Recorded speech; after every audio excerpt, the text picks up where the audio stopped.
स्वागत है आप सभी का आपके अपने YouTube चैनल मैथ्स अवेयर पे। आज हम देखेंगे पजल्स को कैसे सोल्व किया जाता है। पजल्स में जो पैटर्न पहली दो संख्याओं में दिया होता है वही हमें तीसरी में फॉलो करना होता है। यहाँ प्लस माइनस मल्टीप्लाई का कोई मतलब होता नहीं है। उसने देखा होता है कि इसका और इसका आपस में क्या संबंध है और इनमें भी आपस में क्या संबंध होता है उसको भी देखा जाता है। तो चलिए स्टार्ट करते हैं आज का अपना ये वीडियो इस क्वेश्चन के साथ। 44 + 88 = 108 दे रखा है और 62 + 96 = 116 दे रखा है। तो आपसे पूछा है कि 89 + 24 क्या होगा।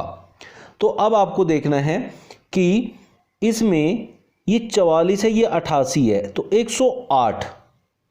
आप लोग क्या कर सकते हैं कि इनको जोड़ के देख सकते हैं क्योंकि बीच में प्लस है लेकिन 120 से ऊपर जा रहा है।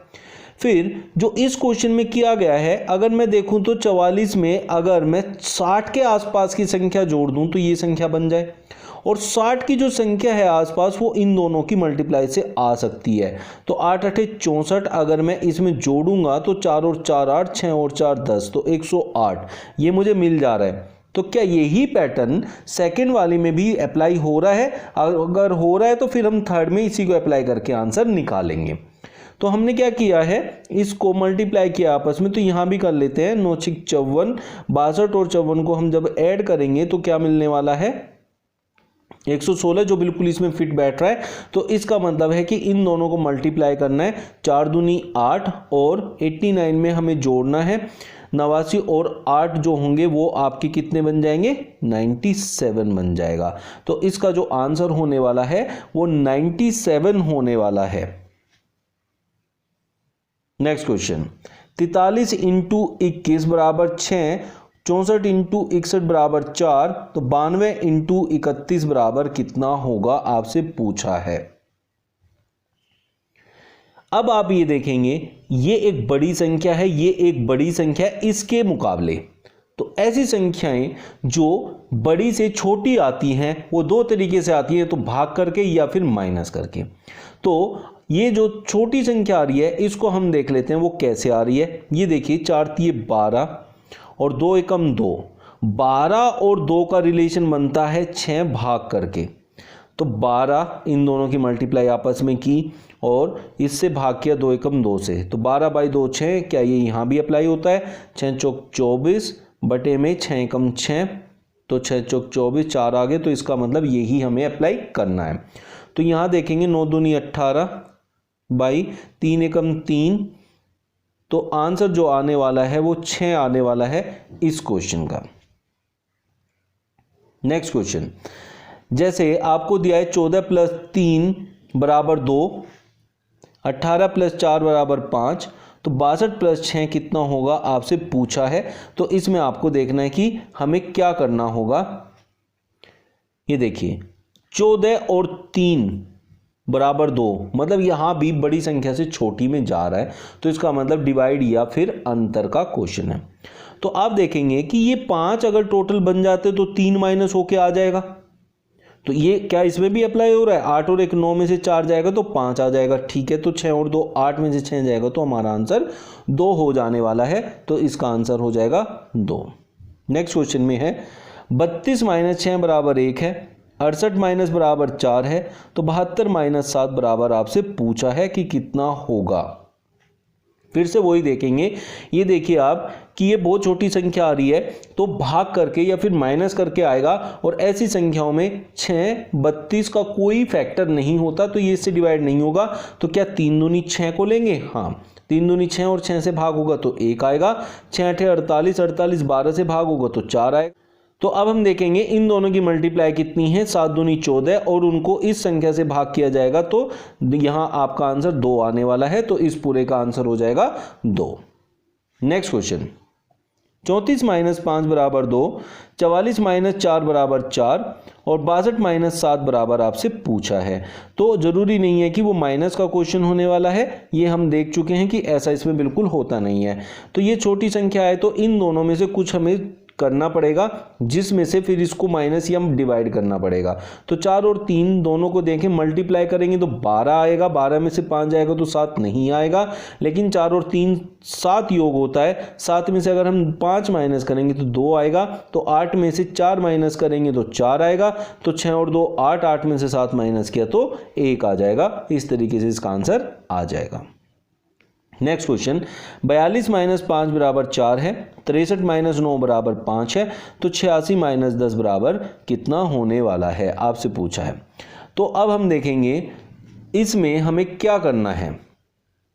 अगर मैं ये देखूं ये क्या मुझे दिया हुआ है तो मुझे उससे पता चलेगा। अब 42 और 5 का मल्टीप्लाई में कोई भी संबंध नहीं होता है, ना ही डिवाइड में कोई संबंध यहाँ बन रहा है, क्योंकि 5 42 के फैक्टर में आता ही नहीं है। तो फिर हमें इसमें देखना है कि अब यहाँ ये क्या बन रहा है, 4 चौक 16 और 2 दूनी 4।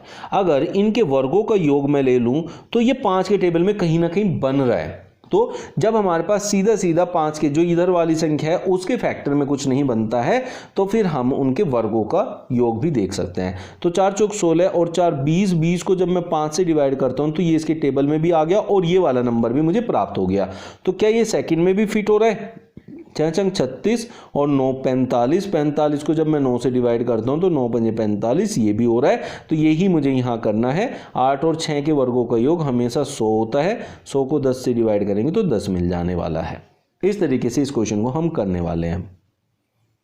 8 और 4 से 144 मिल रहा है, तो 144 आपको पता है 12 का स्क्वायर होता है, दिखने से पता चल रहा है। ये 10 का स्क्वायर होता है, दिखने से पता चल रहा है। और यहाँ 12 हमें इन दोनों को योग करके मिल रहा है, 10 इन दोनों की योग करके मिल रहा है। तो इसका मतलब इन दोनों की संख्याओं का योग करना है और उसका वर्ग आपका आंसर हो जाने वाला है। और 11 का स्क्वायर होता है 121, तो आपका आंसर हो जाएगा 121।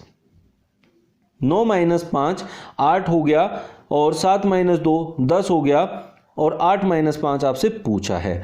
देखिए ये संख्या इन दोनों के अंतर से तो बड़ी है, जो आई है हमारे पास 8, तो इसका मतलब क्या है कि अंतर वाली बात बनने वाली है नहीं।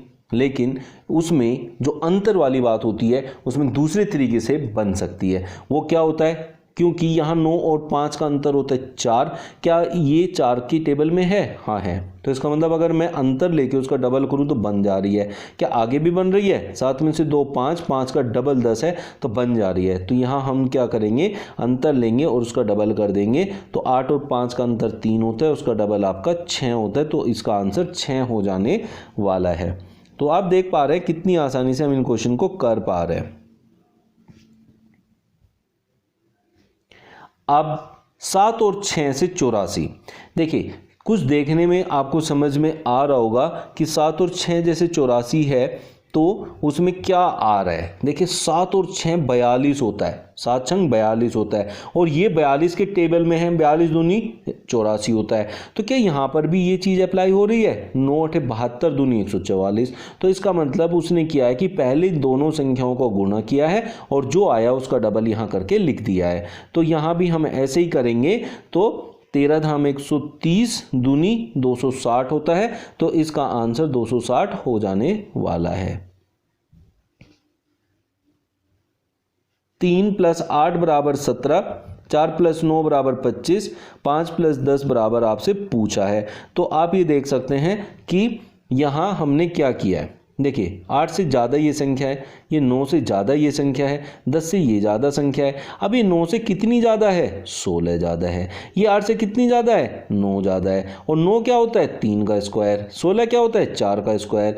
इसका मतलब इसका स्क्वायर करना है जो कि 25 होगा और पिछली संख्या में जोड़ देना है जो कि 10 है। तो 35 आपका आंसर हो जाने वाला है।